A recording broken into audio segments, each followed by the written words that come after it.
It all started with a crime, a breakfast-related felony. The box of Choco Comets with the cartoon squirrel astronaut was gone.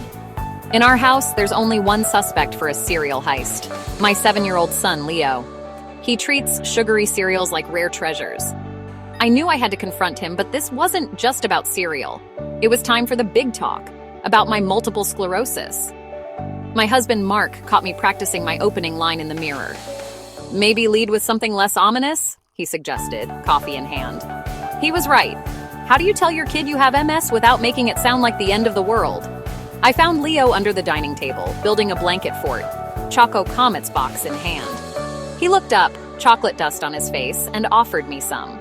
How do you talk about faulty nerves when your kid's biggest problem is fort construction? We had books, pamphlets, even a cartoon video ready. But looking at Leo, I realized none of that mattered. You can't script these things. You just have to jump in. So I sat down on the floor, crossed my legs, and took a deep breath.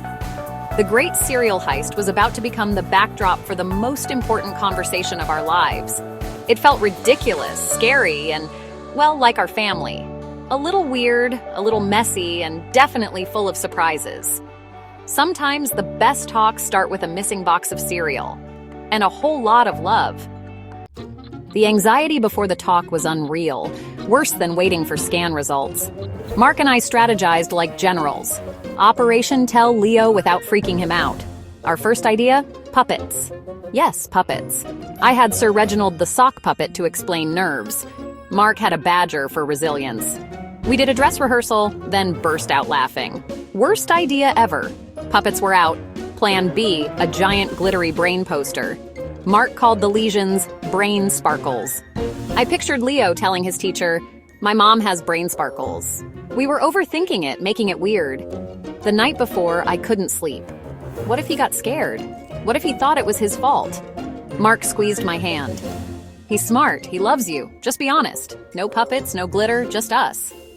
He was right. It was time to ditch the elaborate schemes and just be real. Even if real was terrifying. Sometimes the best plan is no plan at all. We just had to trust ourselves and Leo and hope for the best. So there I was, sitting on the floor outside the blanket fort, stealing a piece of cereal. "Leo," I began, "you know how sometimes mommy gets really tired or walks funny?" He nodded, mouth full. "You walk silly." I smiled. "It's because my brain is like a computer with bad Wi-Fi. Sometimes the messages get stuck, like when your cartoons buffer." His eyes lit up. He got it. "So your brain is buffering?" he asked. "Exactly.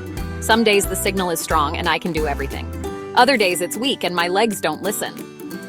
It's called multiple sclerosis, but I like the wobbly Wi-Fi better." He giggled. Mark joined us. "The doctors are like IT. They help mom boost her signal." Leo grinned. "So you need to turn her off and on again?" We all laughed. It was the perfect, innocent response. Suddenly, the fear melted away. It wasn't a tragedy, it was just our life.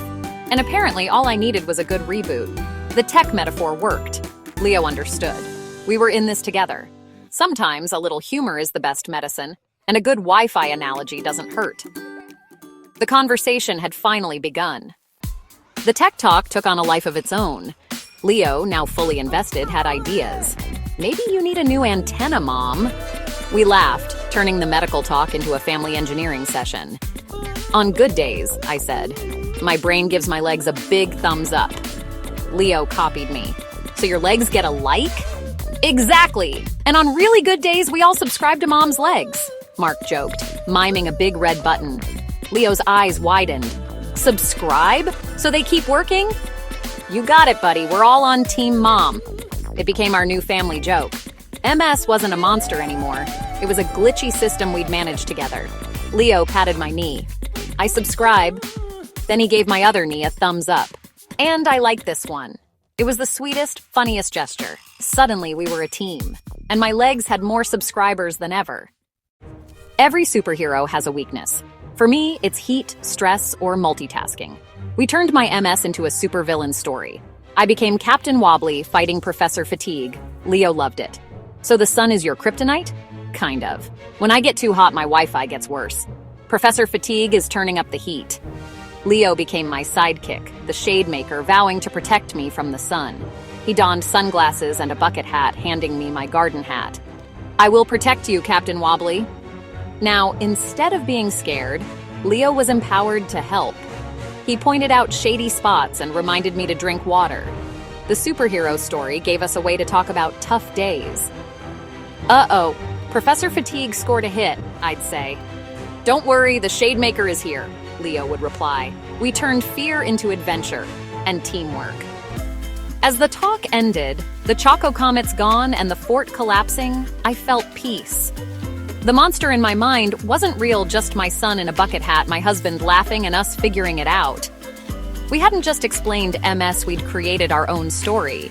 The fear of the unknown shrank with every laugh. There will be hard days, but now we face them together. Leo didn't need a textbook, he needed to be the shade maker. Giving him a role gave us all power. We found laughter where we expected only tears. That's how we told our son about MS.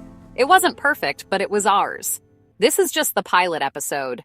More adventures of Captain Wobbly and the Shade Maker await. Like and subscribe, you won't want to miss what happens next.